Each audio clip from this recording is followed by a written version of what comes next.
आफूले रिडेडिकेट गर्नु पर्यो। You have to rededicate your life.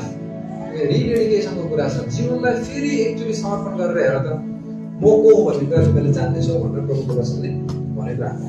So यो कुराले याद गरेर अघि भर्खरै वाचन गरेको एउटा खण्ड चाहिँ पहिलो राजा 8:20-22-40 हो। र त्योभन्दा अगाडि एउटा उदाहरण तपाईँलाई दिन्छु।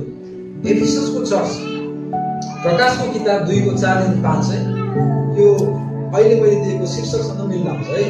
मैले तपाईँलाई दिएको शीर्षक यही थियो, येशूसितको समर्पणता नवीकरण। एफिससको चर्चमा कुनै पनि कुराको अभाव थिएन है। प्रकाशको किताब 2:4-5 सबै कुरा थियो एफिससको चर्चमा। एउटै कुरा त्यहाँनिर प्रभुले प्रश्न गर्नुहुन्छ, तिमीले चाहिँ पहिलो प्रेम गुमायो भनेपछि प्रेमलाई पनि रिन्यू गर्नुपर्ने छ कि। परमेश्वरसँगको प्रेम जो छ त्यो प्रेमको पनि रिन्यू गरेको, नवीकरण गरेको, विभिन्न एङ्गलबाट उहाँलाई जानेको उहाँ चाहनु गरेछ। हिजोसम्म यो आँखाले जतिको हामीले यसोलाई चिन्यौँ भने अब त्यो बाहेकका 4वटा एङ्गलबाट मैले प्रभु यसोलाई जान्नुपर्छ भन्ने कुरा हो। हामीले चस्मा त्यतिकै लाग्दैनौँ कि चस्मा लाउनुको कारण नर्मली आँखाको प्रब्लमहरू लाउँछ। सनलाइटको कुरा त्यस्तो कुरा मैले गरेको छैन। नर्मली आँखाको प्रब्लम भएपछि चस्मा लाउँछ। चस्मा लगाएर मजाले देखेर जस्तै हो। हामीले प्रभु यसोलाई विश्वास गर्यौँ, उहाँलाई हामीले माया गर्छौँ। तर त्यति हुँदै गर्दा परमेश्वरले अझ त्योभन्दा अलिकति बियोन्ड गएर उहाँलाई चिनेको उहाँ चाहनुहुन्छ। त्यस कारणले गर्दाखेरि एफिससको चर्चमा सब कुरा राम्रो थियो। दशांश, बेन्टी, सम्बन्ध सब कुरा राम्रो हो। तर एउटा कुरा ल्याकिङ त्यहाँ थियो, पहिलो प्रेम। ओके, अगापे प्रेम हाम्रो ल्याकिङ भयो। त्यहीसँग सम्बन्धित एकजनाले गीत बनाएको छ कि धेरै साल अगाडि, मैले कोरस गर्दै गाउँछु अनि मलाई यो मनपर्छ। तिम्रो प्रेम के पहिले जस्तो छ, तिम्रो प्रेम के पहिले जस्तो छ, कुन कुरोमा चुक्यो तिमी, कहाँबाट गिर्यो हेर, पहिले जस्तो प्रेम कहाँ हरायो, पहिले जस्तो प्रेम कहाँ हरायो, तिम्रो प्रेम के पहिले जस्तो छ। यति राम्रो चल्छ सुरुमा, तर दिन बढ्दै जाँदा सब कुरा सुसम्पन्न भयो। हागुरले हिब्रू 30:7-9 एउटा प्रार्थना माग्छ परमेश्वरमा। दुईटा कुरा, प्रभु मलाई तपाईँले धनी पनि नबनाइदिनुहोस्। यदि धनी बनाउनु भयो भने त म अहिले जुन अवस्थामा छु त्योबाट तपाईँले माथि सम्पन्नता, मलाई प्रस्पेरिटी हालिदिनु भयो भने परमेश्वर को र भनेर मैले तपाईँलाई बिर्सने छु। र अर्को कुरा, तपाईँले मलाई साह्रै गरिब पनि नबनाउनुहोस्, जसले गर्दा मैले मागेर खानु परोस् अथवा मागेर खाँदै हिँड्नु नपरोस्। यदि माग्दै हिँड्यो भने तपाईँको नाम बदनाम गर्छु मैले भन्छ। प्लिज मलाई डेली लाइफको लागि, दिनको जीवनको लागि मलाई रोटी दिन्छ। एफिससको चर्चमा सब कुरा थियो, तर येशू ख्रीष्ट थिएन। यो चर्चलाई हेर्नु, संसारको केन्द्रबिन्दु चर्च हो, चर्चको केन्द्रबिन्दु येशू ख्रीष्ट। तर येशू ख्रीष्टलाई देख्ने भनेको प्रभु होसको सेवक हो। त्यसकारण the epicentre of the world is church, whereas the epicenter of the church is the Holy Eucharist. संसारको एपिसेन्टर यदि चर्च हो भने चर्चको एपिसेन्टर मध्य भाग चाहिँ प्रभु होस, येशू ख्रीष्ट रहेछ। एफिससको चर्चमा येशू भन्न खोजेको प्रेम भने येशू प्रभुसँगको उनी कुराहरू त्यस्तो थिएन। अनि हामी यहाँ भेला हुँदै गर्दा पहिलो खण्ड सोलोमन राजाले को प्रार्थना, मजाको भवन बनाउँछ। यो भवन बनाइसकेपछि उनले समर्पणको कुरा त्यहाँनिर गरिएको छ। र उनले संयुक्त राज्य इजरायल स्वर्ण युगमा थियो, बेला गोल्डन एजमा थियो, गोल्डन एरामा। किनभने साउलपछि दाउदको शासन आयो, आफ्नो बुवाले सब कुराहरू चाहिने कुराहरू जुटाइसकेको थियो। रक्तपात बढी भयो, दाउदको समयमा मन्दिर बन्ने कुरा भएन, उनको छोरा सोलोमनको पालनमा भनेपछि उनले एउटै कुराको माग गर्छ, प्रभु मलाई तपाईँको बुद्धि दिनुहोस्, तपाईँको विजडम मैले पाएँ भने चाहिँ सब कुरा मैले गर्न सक्छु। यस्तो खालको सुन्दर भवन त्यहाँ बनेको छ। त्यो अघि हामीले धेरै कुरा सुन्यौँ त्यहाँबाट। पहिलो राजा त्यसको 8:22 खण्डमा केही शब्दहरू छन् जसलाई तपाईँले बुझ्नुपर्छ भन्ने मलाई लाग्छ। पहिलो राजा 8:22 त्यहाँ केही कुराहरू छन् जो हामीले याद गर्नुपर्छ। जसरी म थोरै पढ्न चाहन्छु। सुरुमा उसको प्रोक्लेमेसन उसले गरेको सम्बोधन है त, हे परम प्रभु इजरायलका परमेश्वर, हे परम प्रभु लर्ड। यो लर्ड भनेको चाहिँ याहवे भनेको है, यो याहवे भनेको चाहिँ एक मात्र है तपाईँ। परमेश्वर भनेको एलोहिम, त्रिएक परमेश्वर। हे परम प्रभु इजरायलका परमेश्वर, माथि स्वर्गमा तल पृथ्वीमा तपाईँ जस्तो अरू कुनै ईश्वरै छैन। तपाईँ जस्तै आफ्नो प्रेमको खरान आफ्ना ती दासहरूसँग बाँध्नुहुन्छ जो तपाईँको मार्गमा सम्पूर्ण हृदयले निरन्तर लागिरहन्छ। उसको प्रार्थना है तपाईँले आफ्नो दास मेरा पिता दाउदसँग बाँध्नु भएको जुन करार थियो प्रतिज्ञा चाहिँ पुरा गर्नुभयो। आफ्नै मुखले तपाईँले प्रतिज्ञा गर्नुभएको र आफ्नै हातले त्यो पुरा गर्नुभयो जस्तो आज हुन लागेको छ। यसै कारण अब हे परम इजरायलका परमेश्वर आफ्नो दास दाउद मेरा पितासँग गर्नुभएको प्रतिज्ञा पुरा गर्नुहोस्। र जब तपाईँले भन्नुभयो यदि त हिँडे चाहिँ तेरा छोराहरू आफ्नो चालमा होसियार छ, तेरो सामुन्ने हिँडे भने इजरायलको सिंहासनमा बस्नलाई कहिले पनि मानिसको अभाव हुने छैन। अनि अब हे इजरायलका परमेश्वर, तपाईँले आफ्नो दास मेरा पिता दाउदलाई भन्नुभएको वचन पुरा होस्। तर के परमेश्वर निश्चय नै तपाईँ पृथ्वीमा बास गर्नुहुन्छ र स्वर्गहरू स्वर्गभन्दा पनि उच्च स्वर्गमा तपाईँ अटाउनुहुन्न भने मैले निर्माण गरेको यो मन्दिरमा त तापनि हे परमेश्वर आफ्नो दासको प्रार्थना र दयाको निम्ति पुकारामा ध्यान दिनुहोस्। आजको दिन तपाईँकै उपस्थितिमा तपाईँको दासले गरेको पुकार प्रार्थना सुन्नुहोस् र तपाईँको नजर यस मन्दिरमा रात दिन गइरहोस् र यस ठाउँमा जसको विषयमा तपाईँले यसो भन्नुभएको थियो मेरो नाउँ त्यहाँ रहनेछ, ताकि तपाईँको दासले यस ठाउँतिर फर्केर प्रार्थना गर्दा तपाईँले सुन्नुहोस्। तपाईँको प्रजा इजरायलले यस ठाउँतिर फर्केर प्रार्थना गर्दा तिनीहरूको नम्र निवेदन सुन्नुहोस्। आफ्नो वासस्थान स्वर्गबाट सुन्नुहोस् र तपाईँले सुन्नुहुन्छ र तब क्षमा गर्नुहोस्। परमेश्वर मानिसले बनाएको मन्दिरमा बस्न सक्नुहुन्न भन्ने कुराको प्रमाण सोलोमनले भन्दै गर्दा यहाँ हामीले लिने सन्देश के हो भन्दा दाउद आफैले भजन संहिता 27 को 4 पदमा त्यहाँनिर उसले दाउद राजाले जति बेला मन्दिरहरू केही पनि बनेको थिएन त्यति बेला तपाईँहरू वेदी हुँदै भेटुने बाल हुँदै पवित्र वासस्थान हुँदै हुँदै उनको बालमा पनि मन्दिर बनाउने कुरा हुँदै गर्दा पनि विविध कारणले भएन। उनले अब यसरी भन्छ एउटै कुरा म परम प्रभुसँग माग्दछु, मैले खोजेको यही हो कि जीवनभरि म परम प्रभुको भवनमा रहन पाऊँ र उहाँको सुन्दरतालाई हेरेन पाऊँ र उहाँको मन्दिरमा उहाँलाई खोज्न सकूँ। तपाईँ र मेरो लागि पहिलो कोरिन्थी 3:16-17 6:19-20 मा उहाँले भन्नुहुन्छ तिमीहरू पवित्र आत्माको मन्दिर हो।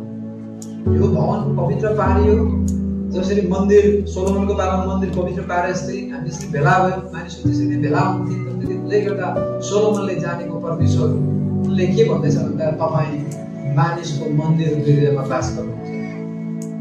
अनि हाम्रो परमेश्वर हामीहरूको हृदयमा बास गर्ने परमेश्वर। यो भवन जसरी सबै कुरा एकदम सुसज्जित छ, सबै कुराले भरिएको छ, तपाईँ मेरो हृदयमै मन्दिर कस्तो छ त्यो कुरा हामीलाई याद गर्नु।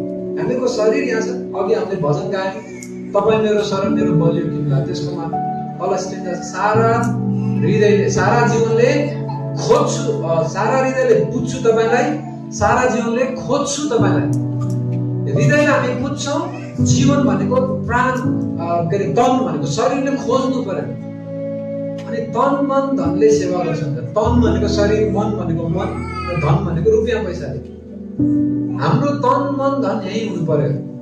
अनि हृदय प्रभु हाम्रो हृदय उहाँ बस्नको लागि त्यो उहाँ चाहना गर्नुहुन्छ। यसर्थ यो खण्डबाट हामीले लिने सन्देश यही नै हो। अनि हामीलाई यो पनि याद होस् सोलोमनको प्रार्थनामा एउटा शब्द छ दयाको प्रार्थना। प्रभु दया गर्नुहोस् भन्नु भनेको छ। त्यो तपाईँले लिटर्जीमा हेर्नु होला कुनै पनि प्रार्थना प्रभु दया गर्नुहोस् भनेर एन्ड भएको छ। भनेपछि परमेश्वरको दया हाम्रो लागि कति शान्त रहेछ। उहाँको मर्सी, उहाँको दया, उहाँको कृपा यति महत्त्वपूर्ण रहेछ। म पापी माथि दया गर्नुहोस्। यीशुको प्रार्थना दिएछ हे प्रभु यीशु परमेश्वरको पुत्र कृपा गरेर म पापी माथि दया गर्नुहोस्। दिनको जीवनमा क्षण क्षणमा हामी गल्ती गर्दै तर त्यो एउटा सेन्टेन्स 12वटा शब्दबाट बनेको यीशुको प्रार्थना गर्दै गर्दा उहाँले हाम्रो प्रार्थनालाई सुन्नु हुँदो रहेछ। यो कुरालाई याद गरेर भजन संहिता 78 को 7 कुरा छ। यदि हाम्रो जीवनलाई हाम्रो जुन समर्पणता छ हामीले गरेको विश्वास र समर्पणतालाई रिन्यू गर्नको लागि नम्बर 2 चाहिँ हामीले गरेको विश्वास हो त विश्वासको हस्तान्तरणमा पुस्तान्तरणमा ध्यान दिनुपर्छ। भजन सङ्ग्रह 78:7 अनुसार अर्को पुस्तालाई विश्वास हस्तान्तरण गर्नुहोस्। यो कस्तो विश्वासको कुरा गरेको यो आशापले? आशाप भजन लेखकले एउटा यहाँनिर धेरै कुराहरू उल्लेख गरेको हामी पाउँछौँ है। 78 नम्बर भजन तपाईँले अघि सुन्नुभयो होला, भजन नम्बर 78 हेर्नु होला। म केही पदहरू पढ्छु, केही पदहरू पढ्न चाहन्छु। हे मेरो प्रजा, मेरा शिक्षातिर कान लगाऊ, मेरो मुखको वचनमाथि ध्यान देऊ। म मेरो मुख दृष्टान्तमा बोल्नेछु, प्राचीन भेदका कुराहरू सुनाउनेछु। ती जुन कुरा हामीले सुनेका र जानेका छौँ, हेर्नुहोस् है, जे सुनेका र जानेका छौँ, जुन कुरा हाम्रा पिता पुर्खाहरूले हामीलाई भनेका छन्, पुस्तान्तरण है, उनका पिता पुर्खाले हस्तान्तरण गरिएको सुनेको कुरा यहाँ गरिँदैछ। हामी यी कुराहरू तिनीहरूका छोराछोरीहरूबाट लुकाएर राख्ने छैनौँ। 3टा पुस्ताको बारेमा छ। कति पुस्ता? 3टा पुस्ता। ध्यान दिएर सुन्नुहोस्, 3टा पुस्ता। पिता पुर्खाहरूले त्यसपछिको पुस्तालाई यहाँनिर ह्यान्डओभर गरेको कुरा हामी देख्छौँ। त्यसपछि बाबुआमाले फेरि छोराछोरीलाई ह्यान्डओभर गरेको कुरा, पुस्तालाई चाहिँ के ह्यान्डओभर गरेको चाहिँ परमेश्वरका महिमाका कार्यहरू र उहाँको सामर्थ्य र उहाँले गर्नुभएका आश्चर्यपूर्ण कामहरूको कुरा, अर्थात् अहिले हाम्रो भाषामा विश्वासको हस्तान्तरण त्यहाँ गरेको हुन्छ। भजन सङ्ग्रह 78 यति मात्रै पाठ। अब म तपाईँलाई अहिलेको चर्चको प्रसङ्गमा ल्याउँछु, नयाँ करारतिर लिएर जान्छु। तपाईँलाई याद होस्, यहाँ मैले अघि राखेको शब्द विश्वासको हस्तान्तरण। विश्वास, यो कस्तो विश्वासको हस्तान्तरण गरिएको रहेछ? यो त्यो विश्वासको हस्तान्तरण गरिएको रहेछ जुन विश्वास अब्राहम, इसाक, याकुबले गरेको। अब्राहमको विश्वासको बारेमा हामी उत्पत्ति 22 अध्यायमा पढ्छौँ। तर 12 देखि हामी पढ्न सक्छौँ उनले गरेको विश्वासको बारेमा। उनको विश्वास चाहिँ एकदमै अबोध विश्वास थियो, इनोसेन्ट फेथ। अब्राहमको चाहिँ अबोध विश्वास थियो। त्यसले गर्दा उनले त्यो विश्वासप्रति कहिले पनि परमेश्वरलाई विश्वासघात गर्ने काम गर्ने अब्राहमले निरन्तर ऊ अगाडि लाग्ने काम उनले गरेको हामी पाउँछौँ। अनि यो विश्वास सर्दै आएको हामी पाउँछौँ। अनि अब्राहम, इसाक, याकुबका परमेश्वर पाउँछौँ। त्यो विश्वास सर्दै आएपछि तपाईँले नयाँ करारतिर के व्यक्तिको नाम राख्छ? पावल भन्ने एकजना व्यक्ति जसको नाम साउल थियो। पावलले उनले आफूले बचाइराखेको विश्वासको कुरा गर्छ। मैले विश्वासलाई बचाइराखेको छु भनेर 2 तिमोथेयो किताब 4:5 पदमा अब्राहम 7 पदमा पावलले भन्छ, प्रिजर्भ गरेको विश्वास है, प्रिजर्भड फेथ, बचाएर राखेको, संरक्षित गरिराखेको विश्वासको कुरा पावलले गर्छ। कस्तो विश्वास हो यो? सुरुको चर्चको फादरहरूले यीशु ख्रीष्ट आफैले रोपेको जुन विश्वास छ, एफिसी 4:5 मा चाहिँ एउटै विश्वास, त्यो अर्को विश्वास हो। हाम्रो विश्वास 3-4 हुँदैन, हामीले गरेको एउटै विश्वास है। ध्यान दिएर सुन्नु होला, एउटै विश्वास। पावलको अनुसार यो प्रिजर्भ गरिएको, बचाएर राखेको विश्वास रहेछ। यहुदा 3 पदले बताए अनुसार सन्तहरूले गरेको विश्वास, सन्तहरूको विश्वास रहेछ त्यो। अझ राम्रो कुरा त 3टा पुस्ता, लोइस छ, युनिस छ, तिमोथी। लोइस तिमोथीको हजुरआमाले गरेको विश्वासको नाम चाहिँ निष्कपट विश्वास भनेको छ। 2 तिमोथी किताब 1:4-5 पढ्नु। निष्कपट विश्वास, दोषरहित विश्वासमा अगाडि बढेको विश्वासको कुरा छ। त्यही विश्वास लोइसले आफ्नो छोरी युनिसमा पुर्याउने काम गरेको, पुस्तान्तरण गरेको कुरा पाउँछ। त्यही अनुसार अगाडि बढ्दै गर्दा युनिसको विवाह चाहिँ ग्रीक श्रीमानसँग विवाह हुन्छ, ग्रीक पुरुषसँग विवाह हुन्छ र तिमोथीको जन्म हुन्छ। तर उनले आफ्नो विश्वास आफ्नो छोरा तिमोथीलाई पुस्तान्तरण गर्ने काममा कहिल्यै पछि नपरेका हुन्छ। अब हामी मण्डलीको लागि पाठ, अहिले हाम्रो लागि पाठ के हुन्छ भन्दा तपाईँ र मेरो छोराछोरी हो, हाम्रा छोराछोरी, हाम्रो बुवा आमाले जसरी विश्वास गर्नुभयो, बुझेर नबुझेर, अब हामीले बुझेको विश्वास हाम्रो बच्चालाई हामी पुस्तान्तरण गर्छौँ। तर विश्वासलाई बुझ्नको लागि के गर्ने? हिब्रू 11:1 पदले त्यहाँ विश्वासको व्याख्या गरेको छ। हिब्रू 12:1-2 मा येशू प्रभुले सुरु गरेको त्यो विश्वासको अर्को नाम चाहिँ, सुरु गर्ने पनि येशू हुँदो रहेछ, पुरा गर्ने पनि येशू। यो विश्वासको कुरा मैले गरेँ। यसर्थ तेस्रो कुरा चाहिँ दोस्रो कुरा चाहिँ हाम्रो विश्वासको पुष्टान्तरण हामीले गर्न सक्यौँ भने चर्च परिवारसँग बढ्दै जान्छ। विश्वासमा बढ्नको लागि धेरै कुराहरू छन्। हामी जसरी यहाँ हामी चर्चको रूपमा छौँ, अनि मैले अघि नै भने चर्चको केन्द्रबिन्दु यीशु ख्रीष्ट हुनुहुन्छ भने चर्चको साथमा संस्कारसँग जोडिने कुरा सबै अन्तिम भएर प्रभुभोजमा जोडिने। तपाईँ विवाह गर्नुहोस्, प्रभुभोजको सेवाका हुन्छ। अभिषेकको कार्यक्रममा प्रभुको सेवाका हुनुपर्छ। बप्तिस्मा होस् त्यसपछि प्रभुको सेवाका गर्नै पर्यो। त्यसो अन्य जे सेवाकाहरू छ, क्रिस्मेटासको सेवा होस्, कुनै पनि कुरा सेवामा होस्, सबै जोडिने अन्तिममा यीशु ख्रीष्टको शरीर र रगतमा हुँदो रहेछ। यदि त्यसो हो भने एउटा बालक भर्खर जन्मेको बालकलाई आमाको एकदमै पोसिलो दुधको आवश्यकता रहेछ। हामी आत्मिक रूपमा जन्मिँदा बच्चाहरू त झन् अहिले आत्मिक रूपमा सँगसँगै शारीरिक रूपमा चौथान्तिक रूपमा बढ्ने मौका उनीहरूले पाउँछन्। उनीहरूको बुवा आमा बलियो छ विश्वासमा। अयुबको घटना पढ्नु, अयुब 1:4 अयुबले भन्छ एभ्री सिंगल हरेक बेलुकी आफ्ना छोराछोरीले कतै गल्ती पो गरेको भनेर प्रभुसँग गएर उनले बलि चढाउने कामहरू गरेको। प्रभु बुझेर नबुझेर मेरो सासाना छोराछोरी छन्, उनीहरूले गल्ती गरे हुन्छ, प्लिज उनीहरूलाई तपाईँ क्षमा गर्नुहोस् भनेर आफ्नो बच्चालाई सानैदेखि हुर्काउने काम अयुबको जीवनमा हुन्छ। थुप्रै प्रभुका दया कर्ममा जनहरू छन् जसले फ्यामिलीहरू आफ्नो बाल बच्चालाई पनि चर्चमा ल्याएर प्रभुको शरीरसँग सहभागी गराएर एउटा मेम्बर, मेरो बच्चा पनि यीशुको शरीरको मेम्बर। त्यो चर्चलाई यीशुले उहाँको शरीर भन्नुभयो। चर्चभित्र भएकोलाई उहाँले अङ्ग भन्नुभयो।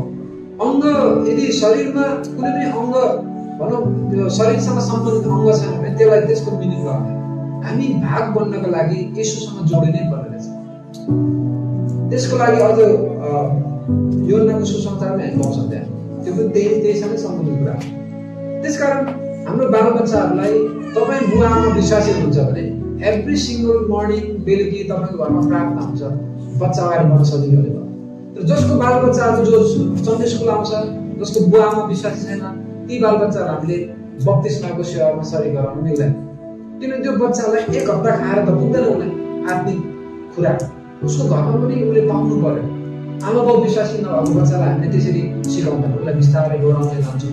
बिस्तारै जब समय आउँछ बाउले विश्वास गर्छ, त्यसपछि त्यो प्रकारले गर्ने कुरा एउटा पाएको छ। तर हामी बुवा आमा नै विश्वासी, बच्चा पेटमा आउने बेलादेखि प्रार्थना गरेको छ, तर बच्चा आइसकेपछि बच्चालाई यीशुको शरीरसँग शरीर गराएन भने what is the use of being a father and mother? त्यो आमा बाउ भएको अर्थ हामीले हुँदैन। सबै कुरा हुँदै गर्दा हामीले उसलाई एक्सक्लुड गर्यौँ क्या, यीशुको शरीरसँग एक्सक्लुड गर्नु हुँदैन। हामी भन्छौँ उसले बुझेकै छैन। हामीले याद गर्नु, हामीले बप्तिस्मा लिएपछि कति गल्ती गर्यौँ? कहिले गल्ती गरेका छैन हामीले बप्तिस्मा लिइसकेपछि? हामीले गल्ती गर्दै गरेनौँ, हामीले धेरै गल्ती गर्छौँ। त्यही भएर यो लिडर चाहिँ भन्नुहुन्छ हे प्रभु, every single we commit mistake, we need his mercy. उहाँको मर्सी हामीलाई यति चाहिँदो रहेछ कि प्रभु प्लिज दया गर्नुहोस्, प्लिज दया गर्नुहोस्। उहाँको दया बिना हामीले केही पनि गर्न सक्दैनौँ। यदि त्यसो हो भने यो वचन हुन्छ, त्यो विश्वास तपाईँले पुस्तान्तरण गर्दै हुन्छ भने तपाईँको बच्चालाई, तपाईँको छोराछोरीलाई तपाईँले विश्वास सहित काममा देखिनुको लागि, याकुबले भन्छ काम जस्तो कुरा गर्नु, कुरा जस्तो काम गर्नु। याकुबले त्यो भन्छ कुरा एकातिर काम अर्कोतिर हुँदैन रहेछ, मजा आउँदैन रहेछ। तरकारी मजाले बनाउनु भयो तपाईँले, नुन हाल्नु बिर्सेर नै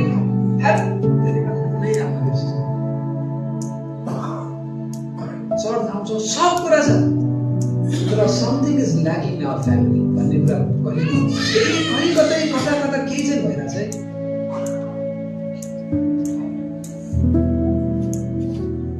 हामी बुवा आमाको नाताले प्रार्थना गरेर थाहा छ मेरो त बच्चाहरू, म तपाईँलाई मेरो उदाहरण दिन्छु। मेरो सानो बच्चा छ, मेरो 5 वर्षको एउटा 7 वर्षको एउटा 10-11 वर्षको छ।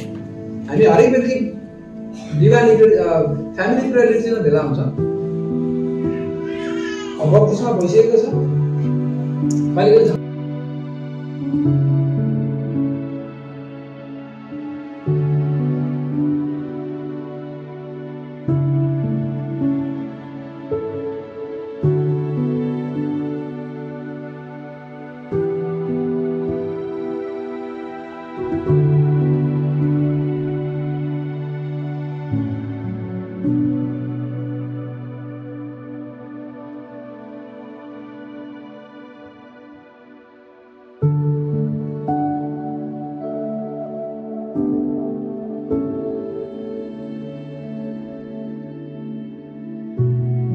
you